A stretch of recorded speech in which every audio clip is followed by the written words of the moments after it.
If you take a walk over here, we've got divers from the Bridgeport Police Department. They're ready to go into the Housatonic River. Was actually sitting here and throwing stuff out the passenger side window. Now, if we can take a look inside the truck, you can see there's a lot of stuff in here, so there's no telling what she was throwing. Plowed through this stone wall. You can see the damage here.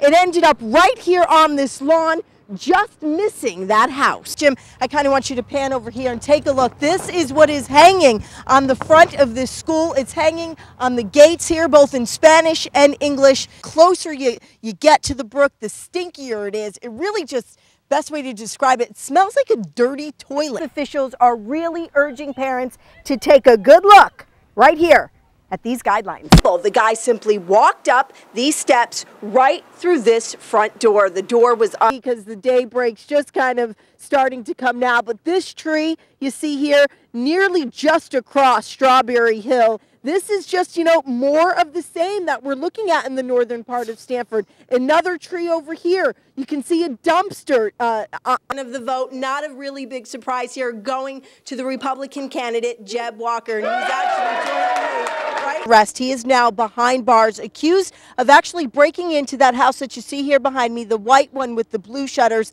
They say that house is where his ex-girlfriend lived. They say Stanley then went on a stabbing spree that literally left one man dead right here in the middle of the street. In this exclusive video sent to us by a News 12 viewer, you can see emergency crews trying to save Mark Williams. Chris Scheck never knew Williams, but he's one of the last people who saw the 28-year-old barely alive. The guy came running out of his house and almost ran into my truck, and he was covered in blood on his back. He couldn't ask for anything. He couldn't do anything, nothing.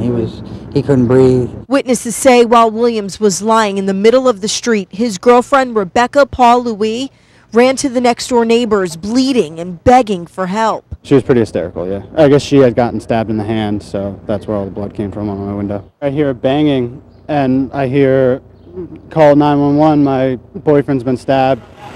Police say Williams died at Bridgeport Hospital. Paul Louis is expected to be okay. Meanwhile, authorities picked up Joseph Stanley just a block away on Jackson Avenue. They say he was running, covered in blood. The guys got here quick and they made a quick apprehension. So everybody, it appears to be singular, not a random type thing.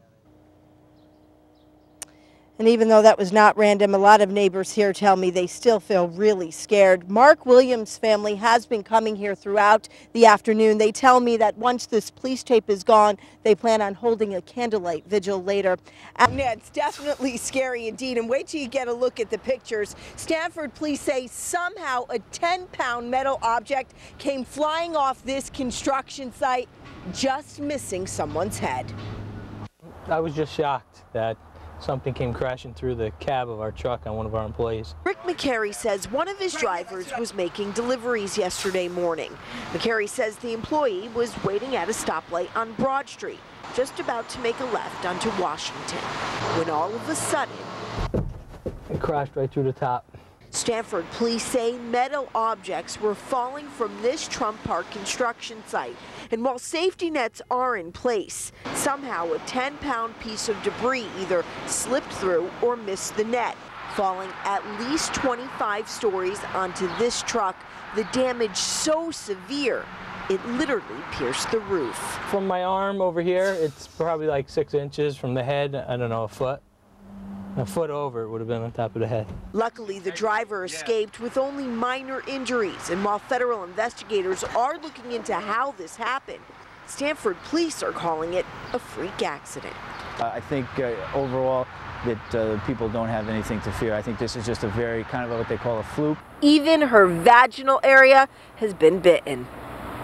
Live like this. Nearly everything inside Beulah Congrenton's apartment is covered in plastic bags. I can take care of myself, but I'm exhausted, not being able to sleep and jump around. I could be talking to somebody and say, oh, because something grabbed and bit me. For months, the 75-year-old grandmother says she's been battling bed bugs. I got marks on my body. From her legs to her chest, Congrenton shows us the scars. She says nighttime is the worst, the itching unbearable. At night, I can't sleep. We are definitely taking steps, every step that we possibly know to take care of the problem. We have done everything according to the exterminator's recommendations. Apartment managers inside the Clifford house have shelled out hundreds of dollars to exterminate the entire 5th floor. 12 apartments were sprayed. Congratons was sprayed twice. I got to live in a clean place. I've lived in a clean place all my life. I'm confident that we'll lick the problem. Right. Yeah, it's the first time we've ever had an infestation like this, any magnitude like this. While the problem appears to be confined to just one floor, leaders from the Bridgeport Health Department have stepped in. They're warning everyone in the building to be on heightened alert when it comes to these pesky bugs. They like furniture, they like cracks and crevices, they like, carpeting. And the health director from the Bridgeport Health Department says that really the best way to combat bed bugs is that once your place gets exterminated, remove everything. Actually, just throw everything away that's inside, including all your furniture and your clothes. In the meantime, Beulah Congnaton, the apartment managers here, have agreed to put her up at a hotel for the next few days. They say the least they can do is let the poor woman get a couple of good nights' rest. Last note, we have at least 21,000 people out of power. The big question now, when are we in the clear? It was a wicked day outside for all of us, filled with high winds, heavy rain. The Westport Fire Department says they are ready for it. We're all done to go. And he tells me it's easy to make. I'm just thinking it's going to be easy to taste. Exactly. Organizers say the crops will be ready to harvest this fall and will be used in the classroom.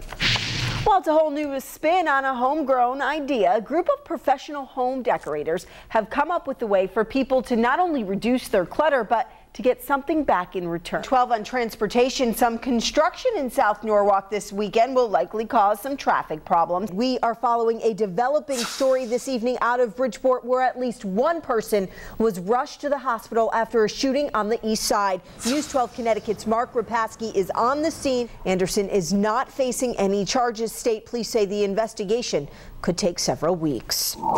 Meanwhile, Stratford Police Chief John Berturla sent out a letter today saying the department is investigating after an officer crashed his car last month.